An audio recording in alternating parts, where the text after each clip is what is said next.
risks, and we need to document those risks in a matrix that we call the risk register.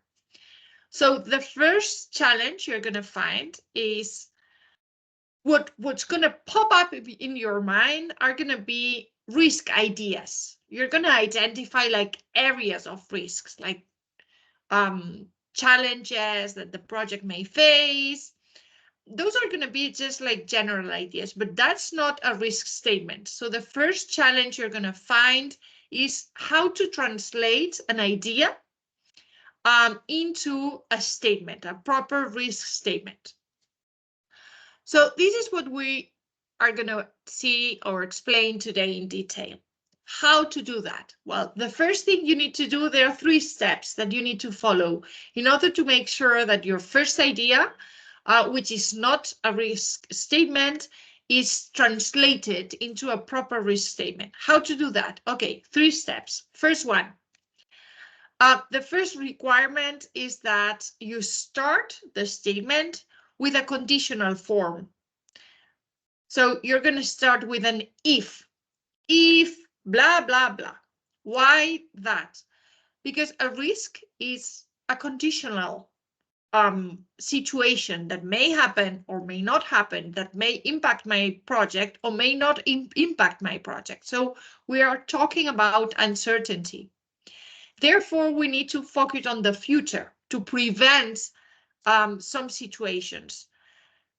We need to let go problems and just focus on what could come.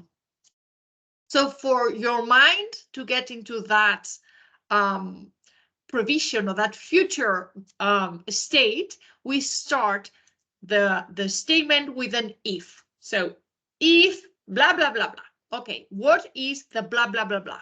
Well, second step that you need to follow, your risk statement has to have 3 components. And in fact, you're going to find that the form that with the template that you need to use is going to have 3 columns.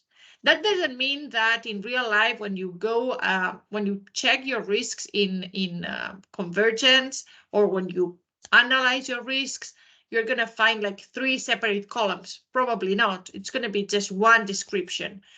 But in this exercise, just to make sure that you get the structure, the logical structure correctly, you're going to find 3 columns.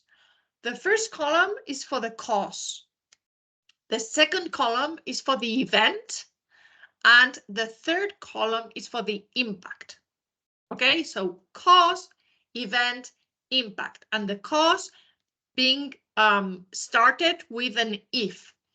If something happens, then there's going to happen an event in my project, and this event will have an impact in my project. We'll see in the next slide how do we find this cause, an event, and impact. Okay, the third step that you need to follow to make sure that you document a proper statement is to do a quality check. There are some qualities that this statement needs to you need to make sure that your statement has, and those qualities need to be checked before you decide that you have a correct statement. Okay.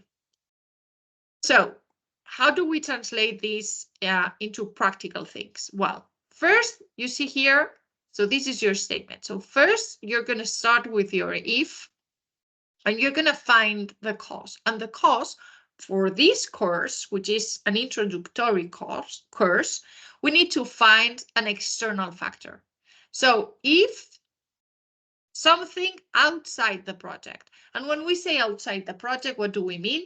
We mean something that you don't control 100%.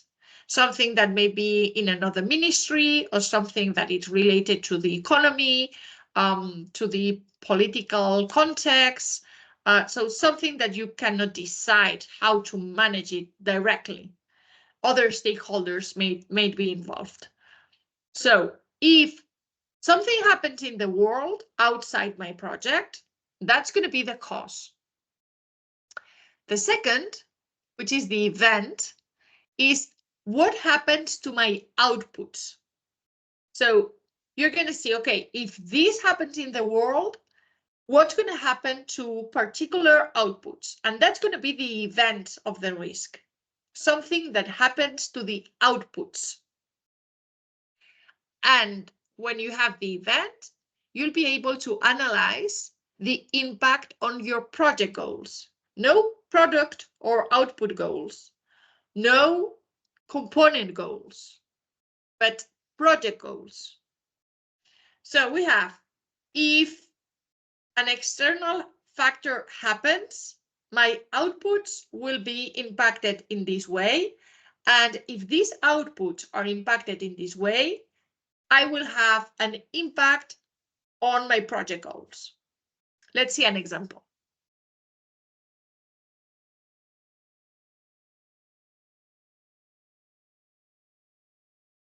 Yeah, okay.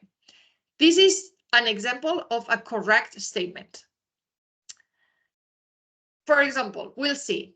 This is an example of a project that is a project of the Ministry of Education, or yeah, well, this is not correct, but don't worry. So this is, let's say it's a project from the Ministry of Education, but the design of those schools that we need to build, the design is going to be delivered by the Ministry of Works. So we don't have full control on the design. There you identify a risk and you say, what happens if we don't get the design before March 2020? That's the external factor that could have an impact in your project. So you say, okay, if the design is not delivered by the Ministry of Works, here's a mistake, it's not the Ministry of Education. If the design is not delivered by the Ministry of Works by March 2020, what happens to the outputs of my project? I see that I won't be able to start in 2021 the construction of 10 schools. Because if I don't have the design, I cannot go to the procurement process. If I don't do the procurement process in 2020, I won't be able to start construction in 2021. What happens if I cannot start construction in 2021 to my project goals? And in this case, I will go to the PMR and I will see that those 10 schools are 40% of my financial goals. Therefore, if I cannot build those 10 schools in 2021, I won't be able to pay what I thought I was going to pay in 2021, and I will have a 40% deviation. This is the calculation that you need to do. So first, you have something that you need to identify outside that could impact your output. And once you have this information, this is the real risk. Something outside is impacting in a negative way because this is a threat. Could be also in a positive way. We would be talking about opportunities in that case, but mostly we manage threats. So something outside my control happens that has a negative impact in my output. And if this impact happens in my outputs, what's going to happen to my project goals? That's how you need to build your statement. Okay, what type of project goals do we have? We have annual financial goals. You can see those annual financial goals in the PMR. We also have the disbursement date, the last disbursement date. That's another goal for the project. So anything threatening your last disbursement date needs to be identified. And we also have the total amount of the loan. Anything threatening the total amount of the loan needs to be identified. For example, if you have macroeconomic issues like high inflation or the exchange rate that may change in a positive or in a negative way, impacting your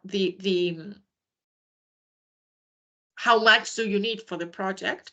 That's a risk that you need to identify. So annual financial commitments. You can also, you could change the annual financial commitments with the disbursement commitments if you want. It's either one or the other, or both if you want. Total amount of the loan, original disbursement date, last disbursement date, so original length of the loan of the project. And the fourth one, which is very important, it's risk. What are the threats to development effectiveness? How do we identify the threats to development effectiveness? You need to take a look at your results matrix. Look, find, identify, make sure that you understand what indicators are measuring your specific objectives. And you need to identify what could happen to the outputs that will be a threat to complying with all my specific objective indicators. For example, let's say that you identify, let's take this same example, and you identify that you need this design by March 2020. But the threat is that if you don't have that design in 2020, you won't be at all able to build these 10 schools for whatever reason. Okay, so if I don't get the design by March 2020, I won't be able to build in this loan these 10 schools. Okay, if I don't build these 10 schools, what happens to the indicators measuring the specific objectives? So you take your results matrix and you say, oh, wow, there is a traceability between those 10 schools with, let's say, 50% of my indicators at specific objective level. Then you're going to say, I will have a 50% deviation on my indicators of the results matrix. Okay, so same cause, same event could have different impacts. Could have an impact on your annual financial goals, could have an impact on your results matrix indicators, could even have an impact on the extension of the loan or the total amount of the loan. You need to find different impacts for different risks or different impacts for the same cause and event, whatever is happening to your project. Okay, once you have your statement, then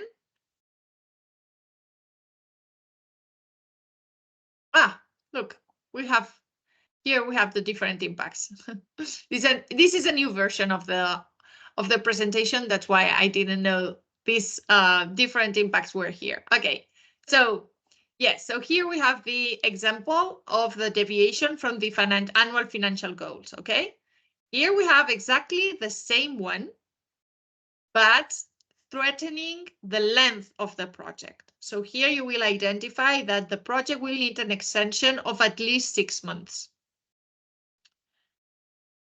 And here we have another one, which is the one that I was talking to you about some minutes ago, the one that is threatening development effectiveness. You say, I won't be able to do these 10 schools. Therefore, by 2022, which is the moment when we wanted to reach our development indicators, we won't be able to reach 3 out of 5 outcome goals. So high-level indicators. Okay, so this is what we call development effectiveness risks, those that have an impact on the high-level indicators. This is a multi-annual risk because we are talking about an extension. And this is an annual risk when we talk about financial deviation from the PMR goals or from disbursement goals. Okay, Those are the three main type of impacts that you need to identify. Okay, once you have your statement, then you need to do the quality check. Okay, what's the quality check? Well, you know the acronym SMART, you know that it means different things for different authors, but in the case for risk management, there are 3 letters of SMART that are very important, and everyone identifies them in the same way. The first one is related to the cause. The cause needs to be time-bound. Why? Because if you don't identify the deadline for your cause, you won't be able to measure the event. So you need to, okay, there is an external factor, but up to what time does that external factor begin to have an impact in my project? For example, let's say that we identify a risk related to elections. The elections will be in a particular year. So that particular external cause is going to impact on your project that year, maybe 6 months before, maybe 6 months afterwards, but it's not going to impact the project every year. So you need to look at your planning for that year, find what outputs you wanted to implement that year, and those will be the outputs, the particular outputs that will be impacted by that cause. But if you don't identify the time, if you don't time bond the cause, you won't be able to identify the particular outputs that are at risk. And that's the second quality check that you need to make sure that your statement is showing. The event needs to be specific, which means that you need to identify particular outputs that are at risk and describe what's happening to those outputs because of that cause. So first, you time bond the cause. You say, for example, if by December 2024, the exchange rate is whatever, 10% higher than this year. So just to make an example. So you need to identify when are you talking about that particular cause, because in that moment, that cause is impacting your project. And then you need to identify what particular outputs are at risk at that moment because of that cause. Okay? So you know the cause, you know the specific outputs at risk, and then you need to measure the deviation on your project goals. Therefore, your impact needs to be measurable. You need to identify a percentage. If you don't see a percentage in your statement, it means something is not going well. So two tips here. How to make sure that you have a proper statement? Well, you look at it and you need to find first an if. If you don't find an if, something is wrong. Second thing that you need to make sure that all your statement have a date. A date, a deadline, doesn't have to be a date like month and year, could have other forms, but the concept needs to be there. The time concept needs to be there. So to make it very simple, if you don't identify a deadline in your cause, suspect that something may be wrong with your statement. Then you look at your impact, at your event. Do you see particular output? And when I say particular output, I mean, can you trace that event to specific outputs in your PEP or in your annual operational plan? If you do, that's good. If you don't, then you need to revise your statement. And the last one is very easy. Do you see a percentage in your impact statement? If you don't see a percentage, there's probably something wrong. So you have the idea, you write it down, You write it down in 3 different columns, one for the cause, one for the event, one for the impact. And then you look at it and you do your checklist. Do I see an if? Good, checked. Do I see a deadline in the cause? Good, checked. Can I identify specific outputs at risk in my event? If you do, good. Do I see a percentage deviation in my impact? Good, that's it. You have your risk statement correct. Okay. Questions? Doubt, comments, whatever you need to ask me now.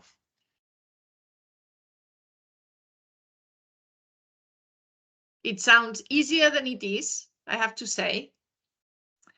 And you will see that probably the risk matrix that you have of your project in Convergence even, or from a design, it's probably not that specific.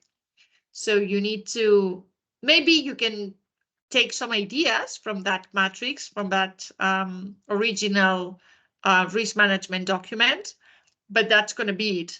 You can just have those ideas and then you need to start working on them to make them smart. That's the challenge between having a risk idea and having a risk statement. You need to make that idea smart. And that's by doing what I just explained. Make sure it's conditional, make sure there is a deadline related to the cause, make sure your event relates to specific outputs and that you know what's happening to those outputs. So you see the outputs there, you say, oh, wow, yes, this is my pep talks, my results matrix has this output. And what's happening to this output? Oh, look at that.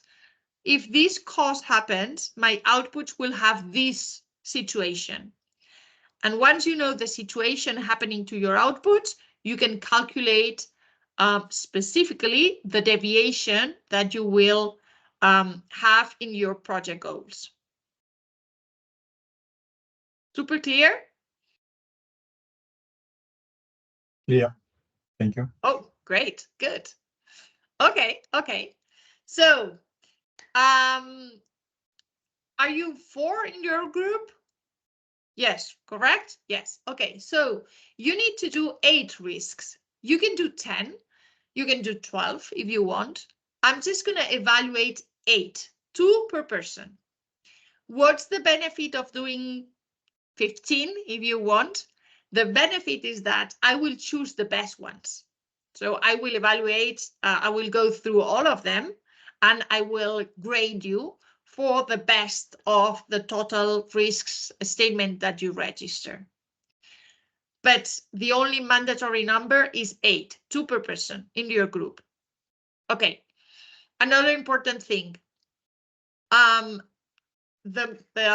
learning machine that is inside your platform will choose a document from the database, and I will receive it. I cannot choose it. I will receive it like that by chance. That document may be from any of you, and I will grade that particular document, and I will give all of you the same grade. So you need to make sure that you all upload, each of you need to upload the document, and you need to make sure that you all upload the correct version. If someone, for example, uploads an old version, a draft version, and by chance, I receive that one, I will think that that's the document that I need to grade, and you will have all that kind of low grade. Okay? Good. And then the last thing I wanted to remind you is that we will meet on Tuesday. So you work on this document between today and Tuesday morning. And on Tuesday, I don't remember what time, but Eileen will check it for us. 10 a.m. Okay, DC at 10 time. a.m. Yeah, DC time, we meet And you will choose 2 risks out of your 8. You will choose 2 risks for me to look at. We will look at them together, and if they are correct, I'll just say they are perfect. If they are not, then I'll begin working on them with you. I'll ask you questions and I'll try. It's not like I'm gonna correct it, but I'm gonna try to ask you questions, pose you questions and situations so that you change it, you correct it, and then after the session, you'll be able to change the others as we did with those 2. Okay? Okay. Yes, and you are the first team. There are 4 teams in this course, 3 in Spanish speaking and 1 that speaks English. So you're going to connect at 10 a.m. and you are the first group to meet with Vanessa. And then after your session, then the next groups will come. Okay. Good. Okay, understood. Perfect. Then if you don't have any more questions, have a great weekend and I'll see you on Tuesday. Okay. Thank Thank you you. very much. Sorry, just a quick question. Will you Yes, share sure. the presentation, the today presentation? Yes. I need to change some things Okay. because there are some things that need to be revised, but I'll send it right away to Eileen and she will share it with you. Okay. Thank And you. also, I'll share the recording with the presentation in the last part of module 2. You can find the recording there with presentation. Okay, thank you. Okay, thank you. Thank you. Thank you very Bye. much. Bye. Great Have a great weekend. weekend. Bye. Thank you. You too.